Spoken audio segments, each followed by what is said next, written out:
श्री सीताराम चंद्राभ्याम नमः। अयोध्याकांड 73वां सर्ग।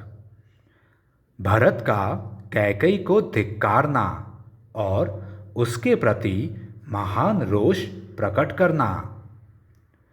पिता के परलोकवास और दोनों भाइयों के वनवास का समाचार सुनकर भरत दुख से संतप्त हो उठे और इस प्रकार बोले, हाय, तूने मुझे मार डाला।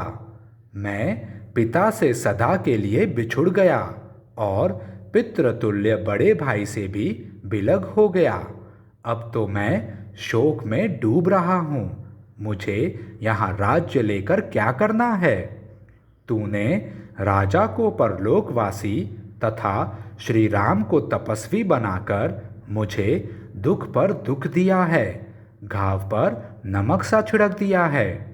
तू इस कुल का विनाश करने के लिए काल रात्रि बनकर आई थी। मेरे पिता ने तुझे अपनी पत्नी क्या बनाया, दहकते हुए अंगारों को हृदय से लगा लिया था, किंतु उस समय यह बात उनकी समझ में नहीं आई थी। पाप पर ही दृष्टि रखने वाली कुल कलंकिनी, तूने मेरे महाराज को काल के गाल में डाल दिया और मोहवश इस कुल का सुख सदा के लिए छीन लिया। तुझे पाकर मेरे सत्य प्रतिज्ञ महायशस्वी पिता महाराज दशरथ इन दिनों दुस्सह दुख से संतप्त होकर प्राण त्यागने को विवश हुए हैं। बता, तूने मेरे धर्मवत्सल पिता महाराज दशरथ का विनाश क्यों किया? मेरे बड़े भाई श्री राम को क्यों घर से निकाला और वे भी क्यों वन को चले गए? कौशल्या और सुमित्रा भी मेरी माता कहलाने वाली तुझ कैकई को पाकर पुत्र शोक से पीड़ित हो गईं। अब उनका जीवित रहना अत्यंत कठिन है। बड़े भैया श्री राम धर्मात्मा हैं। गुरुजनों के साथ कैसा बर्ताव करना चाहिए इसे वे अच्छी तरह जानते हैं। इसलिए उनका अपनी माता के प्रति जैसा बर्ताव था वैसा ही उत्तम व्यवहार वे तेरे साथ भी करते थे। मेरी बड़ी माता कौशल्या भी बड़ी दूरदर्शिनी हैं। वे धर्म का ही आश्रय लेकर तेरे साथ बहन का सा बर्ताव करती हैं। पापिनी, तूने महात्मा पुत्र को चीर और वल्कल पहनाकर तूने वन में रहने के लिए भेज दिया, फिर भी तुझे शोक क्यों नहीं हो रहा है? श्री राम किसी की बुराई नहीं देखते। वे शूरवीर, पवित्र आत्मा और यशस्वी हैं। उन्हें चीर पहनाकर वनवास दे देने में तू कौन सा लाभ देख रही है? तू लोभिन है। मैं समझता हूँ, इसलिए तुझे यह पता नहीं है कि मेरा श्री रामचंद्र जी के प्रति कैसा भाव है। तभी तूने राज्य के लिए यह महान अनर्थ कर डाला है।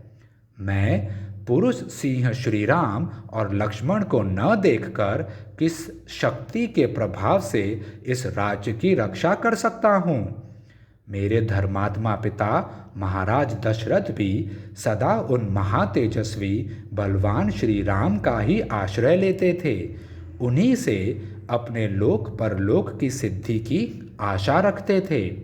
ठीक उसी तरह जैसे मेरू पर्वत अपनी रक्षा के लिए अपने ऊपर उत्पन्न हुए गहन वन का ही आश्रय लेता है। यदि वह दुर्गम वन से घिरा हुआ न हो तो दूसरे लोग निश्चय ही उस पर आक्रमण कर सकते हैं। यह राज्य का भार जिसे किसी महाधनुर्धर ने धारण किया था, मैं कैसे किस बल से धारण कर सकता हूँ?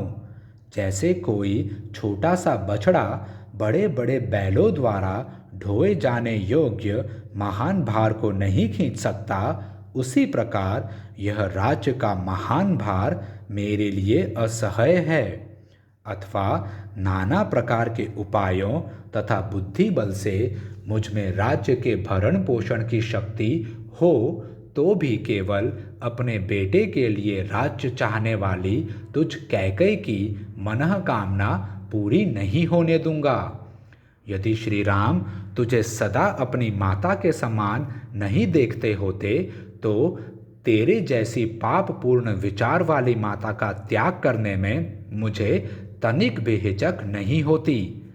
उत्तम चरित्र से घिरी हुई पापिनी, मेरे पूर्वजों ने जिसकी सदा निंदा की है वह पाप पर ही दृष्टि रखने वाली बुद्धि तुझ में कैसे उत्पन्न हो गई। इस कुल में जो सबसे बड़ा होता है उसी का राज्याभिषेक होता है। दूसरे भाई सावधानी के साथ बड़े की आज्ञा के अधीन रहकर कार्य करते हैं। क्रूर स्वभाव वाली कैकई, मेरी समझ में तू राजधर्म पर दृष्टि नहीं रखती है अथवा उसे बिल्कुल नहीं जानती। राजाओं के बर्ताव का जो सनातन स्वरूप है उसका भी तुझे ज्ञान नहीं है। राजकुमारों में जो ज्येष्ठ होता है सदा उसी का राजा के पद पर अभिषेक किया जाता है।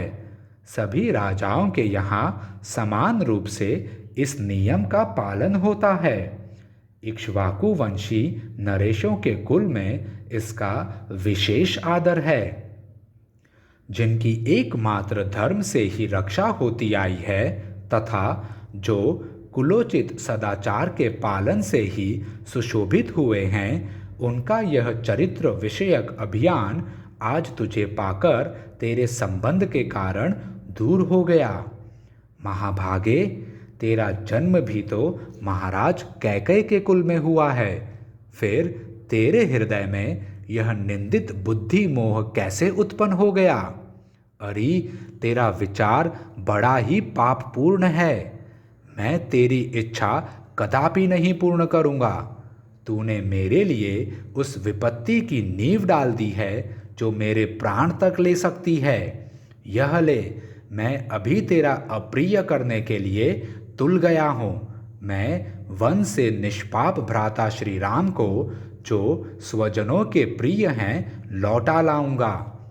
श्री राम को लौटा लाकर उद्दीप्त तेज वाले उन्हीं महापुरुष का दास बनकर स्वस्थ चित्त से जीवन व्यतीत करूंगा।